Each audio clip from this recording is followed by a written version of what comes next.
wrestling fans, let's talk about what happened on Monday Night Raw for September the 8th, 2025. The show opened up with the return tag team of the Usos. They must realize, as a team, we're great. As singles, we suck. They call out Braun Breaker, Braun Reed. They come out, they make fun of him, and then they challenge him to a match tonight. Jay says, and Jimmy says, no, we're going to fight you at the pay-per-view. Apparently, Jay forgot that it was for the pay-per-view. So, at the WrestlePalooza, it's going to be Braun Breaker, Braun Reed against the Usos. LA Knight attacks Breaker, Braun on the stage.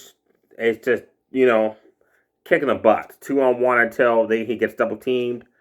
The Usos make the save. And during the melee, Braun Reed went to run and splash LA Knight and Jay in the corner. LA Knight moved out of the way, but then pulled Jay out of the way, so Jay got splashed. Then LA Knight challenges one of them to a match later on in the night, main event, and it's going to be Braun Reed that accepts. And Braun Reed did not come out with his shoes. Did he misplace them? Did he eat them? I don't know. We don't know. Then backstage, LA Knight says, look, I don't want you guys at ringside, but after the match, if they try to take me out 2-on-1, do I got your guys' assistance? Jimmy's like, yo, man, I got your back. Jay ticked off that LA Knight did not save him from the splash. Apparently, he decides to leave the arena. And LA Knight's like, fine, we don't need him. And Jimmy's like, no, I'll go talk to him. He opened the match with AJ Styles, the phenomenal one, against the man that cost him a chance to become Intercontinental Champion again, Ludwig Kaiser, wearing the mask. Before the match, AJ Styles said somebody backstage doesn't want him around Raw anymore, but he doesn't say who it is. I wonder who that is. Can't be Adam Pearce because he got AJ Styles traded from SmackDown to Raw last year. So it must be a wrestler. AJ then vows that he's going to kick Ludwig's butt and make him regret, cost him a chance to become Intercontinental Champion. During Ludwig's entrance, AJ Styles just attacks him, just destroys him out in the back. Outside there. I don't know how many times he smashed his face off the ring post and off the barricade. Just taking it right to him. Then he gets him in the ring. The referee calls for the bell. Hits the payday kick. Goes for a phenomenal forearm. And Ludwig distracts the referee. And he's either Tyler Bate or Pete Dunne, wearing the Americano mask, shows up and trips AJ Styles on the ropes. Now that eyes, Ludwig Kaiser hit a drop kick into the midsection of AJ Styles, driving him off the ring apron to the floor. And seeing him flying with so much momentum, AJ flipped over the steel steps way up in the air and landed big time on his back. Ludwig Kaiser then singled the back, worked on that for quite a while during the match. AJ fought back with an awesome strike combo, torture rack into a spit-out powerbomb. Went for the Styles Clash, and again that other guy, Pete Dunne or Tyler Bate, distracts him. But then Dragon Lee shows up. Snap her corner, nicely done off the ring apron to the floor on the guy. Ludwig Kaiser then gets Styles clashed. AJ picks up the win. Then afterwards, backstage, AJ approaches Dragon Lee, thanks him for the assist. The Dragon Lee's like, I got issues with them, you have issues with them. Team up. AJ's like, fist bump him, let's do it. Then Jimmy walks up, they talk, and Jimmy's like, have you seen Jay? No, I see Jay. And he goes to try to talk to him, to try to get him to stay for the night, to help out LA Knight against Braun Reed and Braun Breaker, attempt to destroy him, take him out of action for a while during the main event. And again, Jay said, no, I'm leaving the arena, I'm done. Then he just shows him walking away, and Jimmy's like, well, I tried.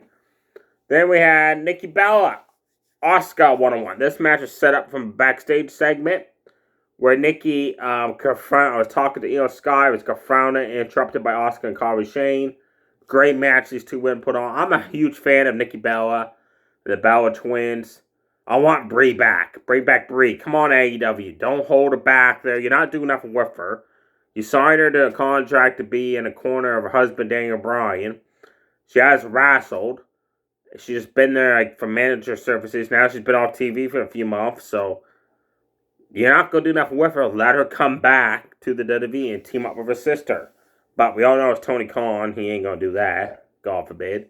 What a great match these two women put on. Nikki Bella had an awesome spine buster. Awesome top rope spin kick maneuver. Awesome running forearm smash. just taking it to Asuka. Asuka did an amazing job of a ground pound attack. Snap German suplex her out of the corner. News Kari Shane at one point in the match is a shield, then hauled off and kicked Nikki Bella right in the face. Both women exchanged forearms at one point in the match. They both went down. That was awesome. Then they started trying to go for the rack attack into the Asuka lock. And then Nikki Bella transitioned out of the Asuka lock into an attempt of the rack attack. And then back and forth they kept exchanging counters for each other's finishers. Then Asuka applied that Asuka lock, held it on finally, and won by submission. Then backstage after the match, Nikki Bella confronts them and wants a rematch. And Asuka says anytime, any place. And then looks like they get ready to attack Nikki. And Rhea Ripley shows up. And Rhea Ripley's like, we got a problem? Asuka just gets right in her face like, yeah, we got a problem. We have a problem with you two. And they walk away. And I see Kari Shane now doesn't want to turn heel, it seems. But I think that's just a ploy. Because her and Asuka as the Kabuki Warriors are a great tag team. I can't see her not turning heel with Asuka when the time finally comes. Then Adam Pearce informs Io Sky that apparently Stephanie Varga couldn't make the show. So the contract signing for their title match at WrestlePalooza to become the new Women's World Champion is postponed to possibly the following week or the week after that. So Io Sky was upset and walked away. The Valkyria came out. Last week she challenged to face any member of Judgment Day, Regal or Roxanne. Regal stepped up to the plate. Awesome match. Valkyria, awesome slingshot Andre takedown off the ropes. Awesome top rope tornado DDT. Awesome running spin kick, just taking it to Regal. Regal trapped her in the corner and just bent her back around the corner like a pretzel. That was awesome. Then hit back-to-back spinning top rope elbow drops onto the back. Falcon Arrow off the ropes onto the back. Fallaway slam, just destroying the back of Valkyria. Valkyria fought back. And then attempted a top rope powerbomb during the match. And Regal just used all upper body strength. That was awesome, showing her strength like that. And Regal, all the Valkyria just hanging there I can't move her. So she gave up. And then attempted a running buckle bomb. Regal blocked that. Countered it into another fallaway slam. Big Buddha in the face. The Valkyria fought back. And Roxanne caused a distraction. And Regal went to run at her. And Valkyria rolled her up and did a unique pin cover. I thought it was free, but the referee said Regal kicked out in the nick of time. And again, Roxanne causes a distraction. And Valkyria kicks her off the ring apron, jumps off the top rope into a one-line powerbomb for Regal for the 1-2-3. So Judgment Day gets the win. Then next week is announced as Roxanne Perez versus Valkyria. Rusev and Penta backstage. Both of them have talked to Adam Pearce about wanting title shots. So Adam Pearce, you know what? You two hit the ring. May the best man win. Whoever wins, I'll consider giving an Intercontinental title shot or a World title shot. So we have Penta, Rusev. I was excited for this, and it was not a letdown. It was awesome, folks.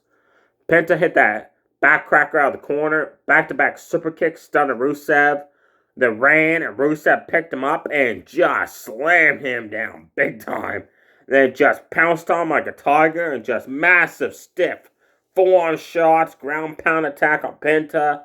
Frost kicked him, sent him flying over the ropes to the outside. They remember WCW, that famous segment where the NWO first formed in 1996 and they're beating up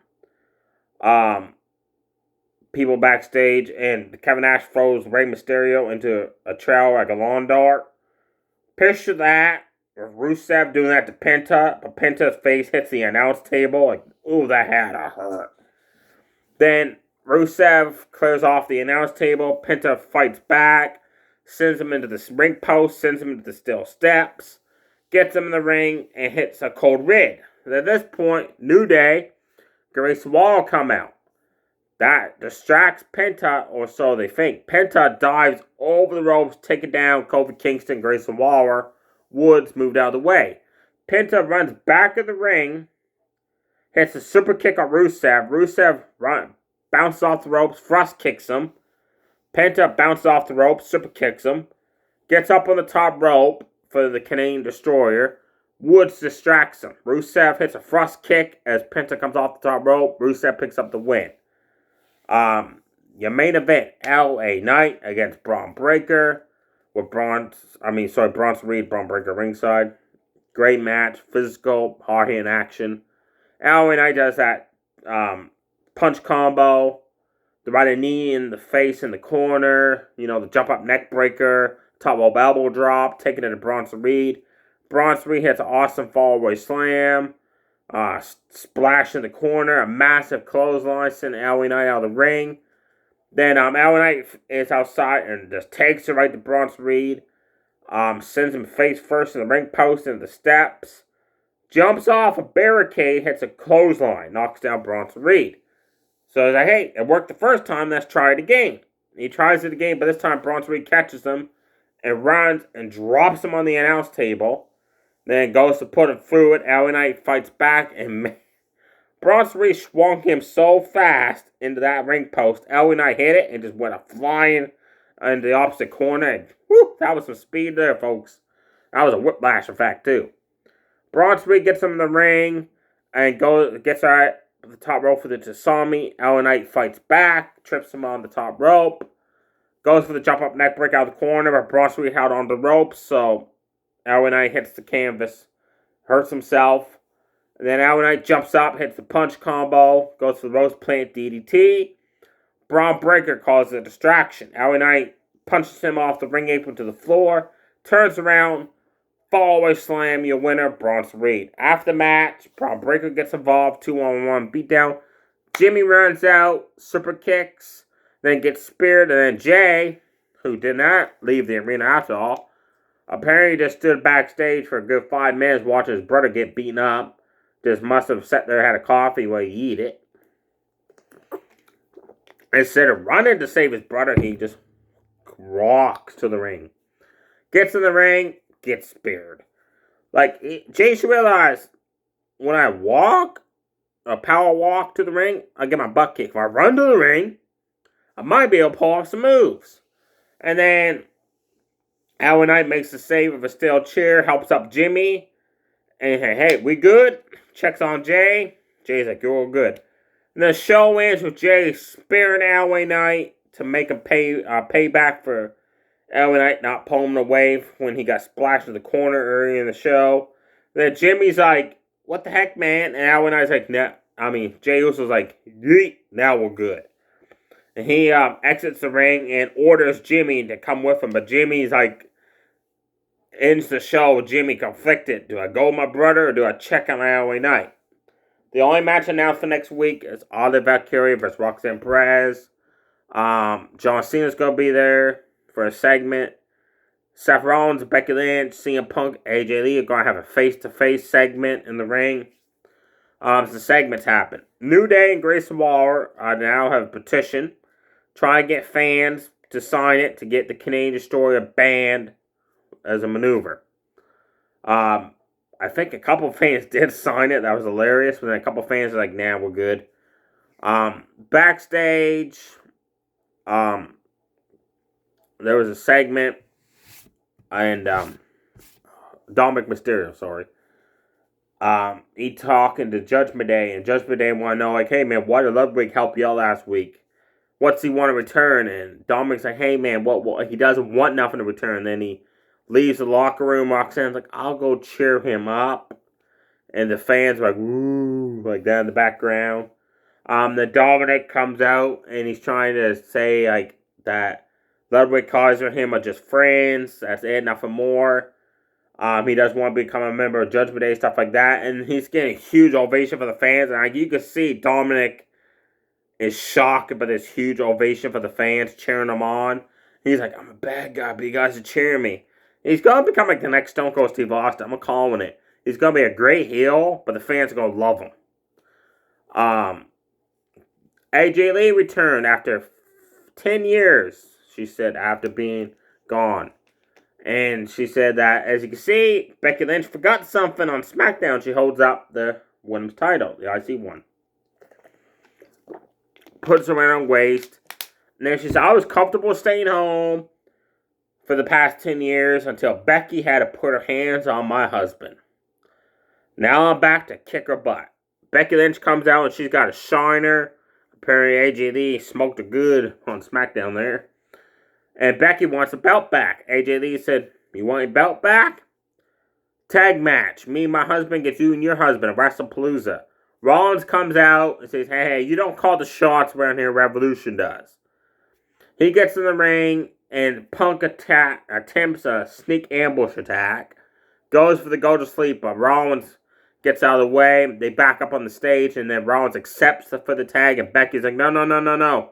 I want my belt. So AJ Lee throws the belt and it lands by the feet of Rollins and Becky. So at the pay-per-view, WrestlePalooza, we've got Seth Rollins, Seth Rollins, Becky Lynch versus AJ Lee and CM Punk. We got the Usos versus Braun Breaker and Bronson Reed. We got Io Sky versus Stephanie Varga to crown the new Women's World Champion. So that's 3 matches from Raw. SmackDown, we got Brock Lesnar versus John Cena. And I'm hoping it's going to be Cody Rhodes defending his title against Drew McIntyre. I'm hoping. Or other match SmackDown adds on to make it at least like 3 matches from Raw, 2 from SmackDown, not other 4 matches from Raw, 1 from SmackDown. I still say pay-per-views, they should have free and free. Or like 1 month have Raw have 3 matches, SmackDown have 2.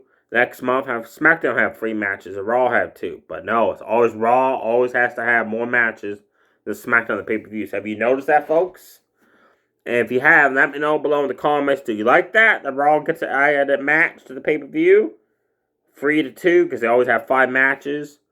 Or do you want it be 3 matches for each show?